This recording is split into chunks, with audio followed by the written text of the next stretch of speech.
जय हिंद दोस्तों, Netaji Subhash Chandra Bose defence classes में आपका स्वागत है। जैसा कि हम हिस्ट्री की सीरीज चला रहे हैं, मैं पहले बता रहा हूँ, फैक्ट पे बात नहीं कर रहे हैं, हम बात कर रहे हैं कॉन्सेप्ट पे।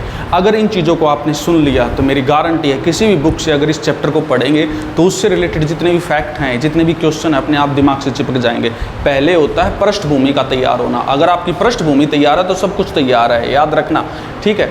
तो अब हमारा आज का टॉपिक है जैन धर्म यानी कि जैनिज्म। हर एग्जाम का सबसे इम्पोर्टेंट टॉपिक है जैन धर्म। अब इसके अंदर हम बहुत सारी चीज़ें पूछने वाले हैं, कहाँ से आया, क्यों आया, मेन टीचिंग्स क्या है, थोड़े में ज़्यादा बताने की कोशिश करेंगे, क्योंकि बताने को तो बहुत सारा भी है, लेकिन हम बाद में एक सीरीज ऐसी रखेंगे जिसमें एक्सप्लेन करेंगे चीज़ों को। तो आपको पता है जैन धर्म में एक कॉन्सेप्ट है, ये एक फिलोसॉफी है। फिलोसॉफी यानी इनके एक अपने कॉन्सेप्ट होते हैं। सही भी चीज़ें हो सकती है, गलत भी हो सकती है। हिंदू धर्म में जब कमियां थी तभी तो ये आया था, अदरवाइज ये क्यों आता है? क्योंकि हिंदू धर्म तो सनातन संस्कृति बहुत मान है। तो इसके अंदर जो इसके टीचर हुए हैं ना, टोटल टीचर अध्यापक मान लीजिए, चाहे प्रवचन देने वाले, 24 हुए हैं। और 24 में जो सबसे फर्स्ट था वो था ऋषभदेव जी, ठीक है। और जो 24 में हुए हैं ना, 24th, जिन्होंने इसको महान ऊंचाई तक पहुंचाया है, वो है महावीर जी, महावीर जैन जी, ठीक है, महावीर जैन। अब मेन पॉइंट हो जाता है महावीर जी के बारे में पढ़ने। अब महावीर जी के बात करें तो इनके जन्म की बात करें तो 540 BC के आसपास ये होता है, ठीक है। और इनके बचपन का नाम वर्धमान भी कह सकते हैं। इनके पिता का नाम की अगर बात करें, फादर की बात करें, तो पिता कौन है इनका, आप सोचिए, बिल्कुल आसान क्वेश्चन हो सकता है, ठीक है। और माता कौन है? तो पिता का नाम है सिद्धार्थ, वो सिद्धार्थ महात्मा बुद्ध नहीं, और माता है त्रिशला, माता है त्रिशला। सिर्फ इतना हमें थोड़ा सा याद रखना है, ये इनका जन्म हो सकता है। अगर मैं स्थान की बात करूं, जन्म स्थान कहाँ रहा है, ज़्यादातर देखना ये मगध वाले उसी क्षेत्र में मिलेंगे आपको, ठीक है। तो ये है कुंडन ग्राम, स्थान है कुंडन ग्राम। ये लगभग पाटलिपुत्र के वैशाली के पास ही पड़ता है, ठीक है। ये वही वाला एरिया है, हिमालय की तलहटी वाला ही एरिया है। ये ज़्यादातर आपके वैशाली का ही क्षेत्र है। और वैशाली आपको पता है बुद्धिज्म में भी आपकी इम्पोर्टेंट रही है। इतनी चीज़ें हमें इस फैक्ट में नहीं रटनी होती हैं कि सब कुछ रटने लग जाएंगे हम, नहीं, ठीक है। अब इन्होंने अपना घर त्याग किया, तो घर त्याग किया महावीर जैन ने, तो ये साधु बन गए, मोंक बन गए, ठीक है। तो इनको जो ज्ञान की प्राप्ति होती है, ज्ञान की जो प्राप्ति होती है, वो आपको पता होना चाहिए किस स्थान पर होती है और किस वृक्ष के नीचे होती है, ट्री कौन सा है, ये चीज़ आपको पता होना चाहिए। इसके बाद ये पहला सरमन देंगे, फर्स्ट प्रवचन देंगे।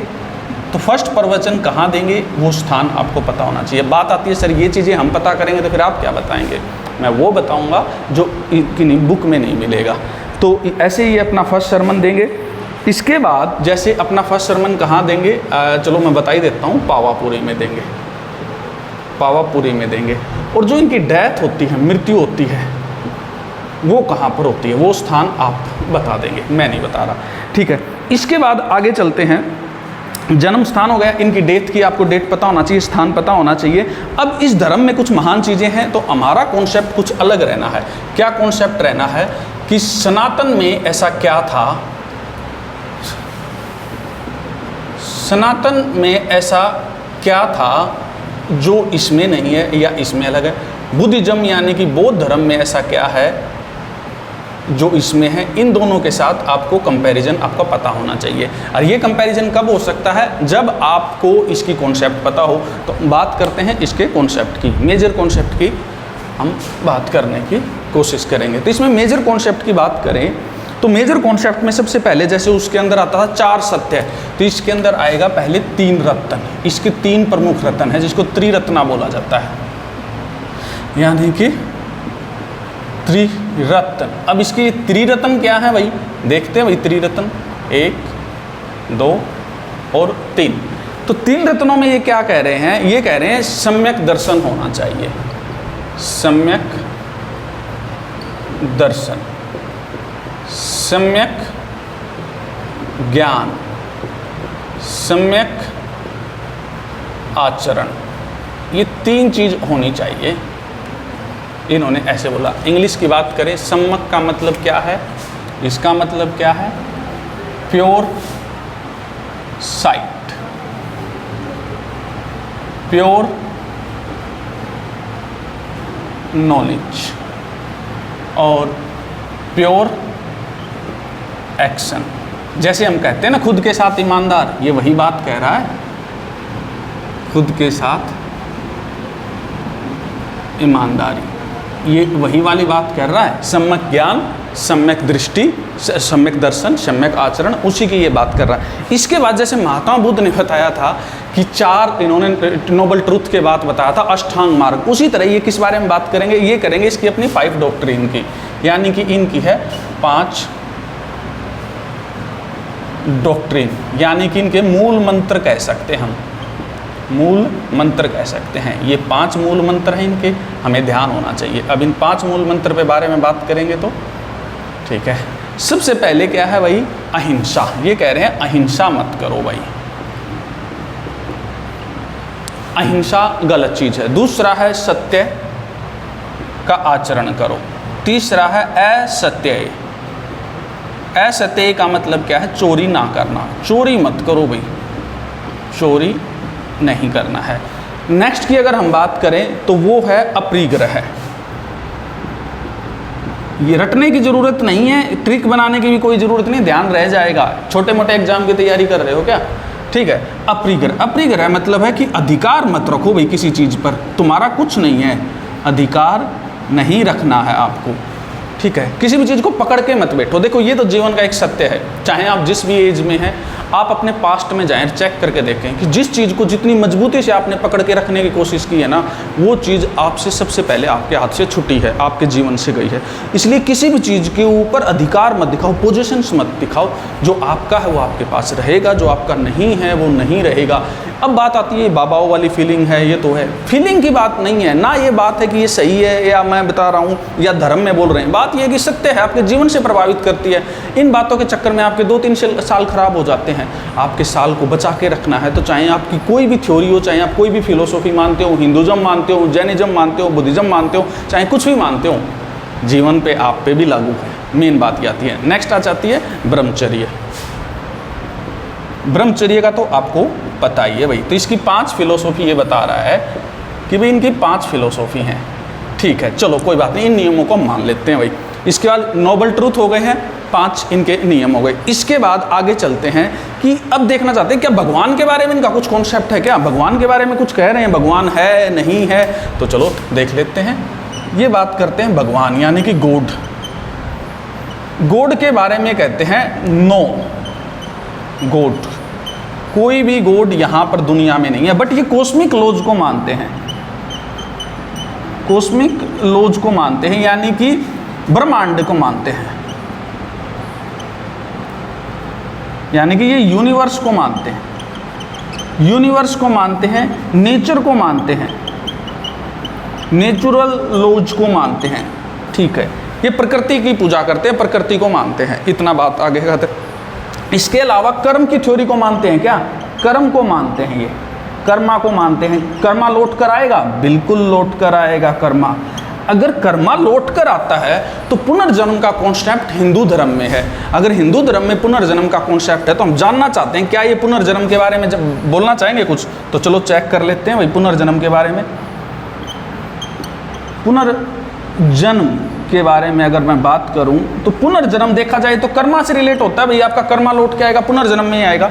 तो क्या पुनर्जन्म में जैनिज्म विश्वास करता है नहीं करता है, ये आपको अपना अपडेट करना है और मुझे कमेंट बॉक्स में करना है।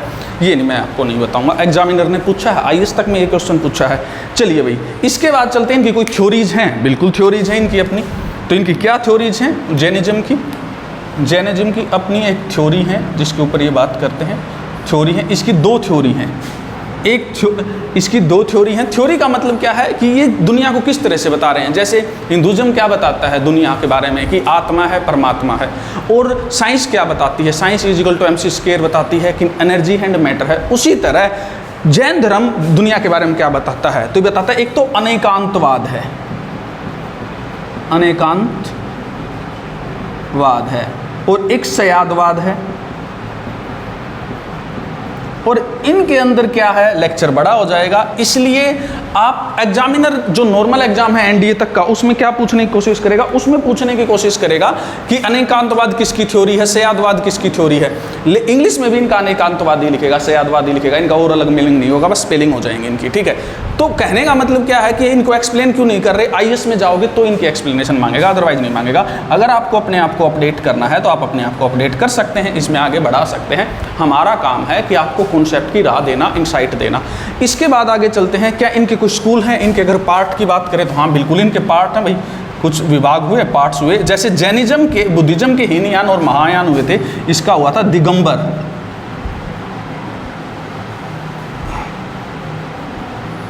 दिगंबर और श्वेतांबर।